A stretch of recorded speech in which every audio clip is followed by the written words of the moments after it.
Évangile de Jésus-Christ selon saint Matthieu, chapitre 6, versets 19 à 23. En ce temps-là, Jésus disait à ses disciples, « Ne vous faites pas de trésors sur la terre, là où les mites et les vers les dévorent, où les voleurs percent sur les murs pour voler. Mais faites-vous des trésors dans le ciel, là où il n'y a pas de mites ni de vers qui dévorent, pas de voleurs qui percent les murs pour voler. Car là où est ton trésor, là aussi sera ton cœur. La lampe du corps, c'est l'œil. Donc si ton œil est limpide, ton cœur tout entier sera dans la lumière. Mais si ton œil est mauvais, ton cœur tout entier sera dans les ténèbres. Si donc la lumière qui est en toi est ténèbres, comme elles sont grandes les ténèbres. Acclamons la parole de Dieu. Louange à toi, Seigneur Jésus. Frères et sœurs bien-aimés, il y a quelques jours, un ami m'a raconté une petite histoire qui lui est arrivée. Il est tombé gravement malade. Il avait un sérieux problème au niveau de l'estomac. Et dans son problème, il entrait progressivement dans un coma. Il a commencé à paniquer. Il a commencé à avoir peur. Il s'est dit, mon Dieu, je suis en train de mourir ou quoi? Il a commencé à penser à sa nouvelle voiture. Il vient d'acheter une belle voiture. Il a dit, je vais laisser cette voiture à qui? C'est dans cette agitation qu'il est entré dans, qu'il est tombé évanoui. Heureusement, il a été sauvé et il est revenu à la vie, à ses forces. Mais lorsqu'il m'a raconté cela, j'ai vraiment souri. Et je lui ai dit, ton trésor, c'est vraiment ta voiture, ta nouvelle voiture. Dans l'évangile de ce jour, Jésus nous dit, là où il y a ton trésor, là où il y aura ton cœur. Le trésor, c'est quelque chose d'une grande valeur que nous avons, quelque chose que nous chérissons, quelque chose que nous aimons, quelque chose qui nous donne la joie, quelque chose qui nous rend riches, qui nous rend puissants. C'est ça, le trésor. Et Jésus nous dit, attention à votre trésor. Parce que tous les trésors qui sont sur ce monde finissent par passer, finissent par tomber. Et personne ne pourra rien emporter dans le monde d'en haut. Et j'ai raconté à mon ami cette petite histoire. Un jour, un grand moine visitait un village. Il allait dans ce village, il a été reçu par le plus riche du village. Alors pendant le repas, le plus riche du village lui a dit, « Père moine, je suis le plus riche et le plus puissant du village.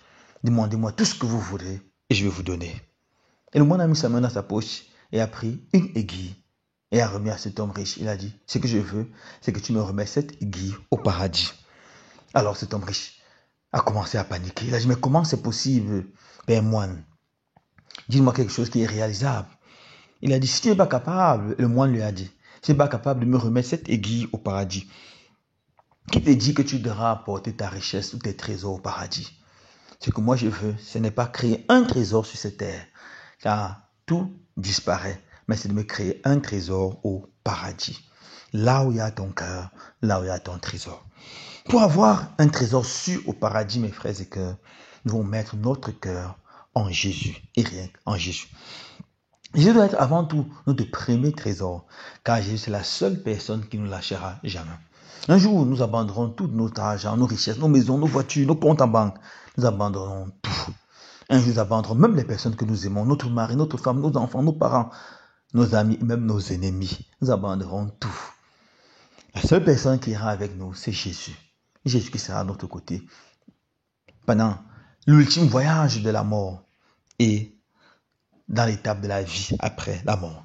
Et pour créer, construire un trésor au ciel, Jésus nous demande d'être généreux, d'apprendre à donner généreusement. Dans la première lecture d'hier, Saint Paul disait, Saint Paul demandait de donner généreusement et avec joie, comme on a prévu.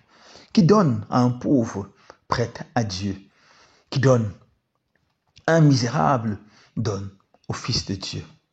N'oubliez pas cette belle histoire de Saint Martin, qui un jour a divisé son manteau en deux pour couvrir quelqu'un qui mourait de froid en plein hiver en Europe, et qui pendant son rêve a vu Jésus apparaître avec la moitié du manteau qu'il avait donné à ce monsieur. Il lui a dit, c'est à moi que tu l'as fait. qui donne aux pauvres prête à Dieu. Je conclue par cette petite histoire. C'est l'histoire d'un monsieur qui était très riche, mais il était vraiment avare, il ne partageait pas.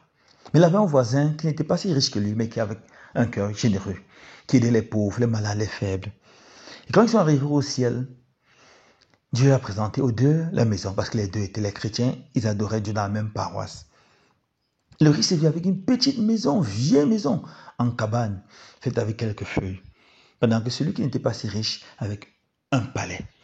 Et le riche a crié vers Dieu, mais Seigneur, c'est injuste, moi j'allais même à la messe plus que lui, je priais même plus que lui. Et le Seigneur lui a répondu, par l'intermédiaire de Pierre, regarde, chaque fois qu'il faisait le bien, il a envoyé cela au ciel comme un capital pour construire sa maison. Et il a tellement envoyé, voilà ce qu'on a pu bâtir pour lui. Et toi, tu n'as envoyé presque rien. Voilà juste ce que nous avons pu bâtir pour toi par la miséricorde de Dieu, car tu as envoyé même moins que ce que tu as. Alors, contente de vivre éternellement dans cette cabane où le froid et les intempéries vont te détruire, pendant que ton ami qui donnait va vivre dans le bonheur éternel. Mon frère, ma soeur, pour être détachés de nos biens matériels, nous devons juste apprendre à donner. Et n'oublions pas, c'est Jésus seul qui reste et c'est Jésus seul qui nous accompagnera dans l'au-delà. Loué soit Jésus-Christ.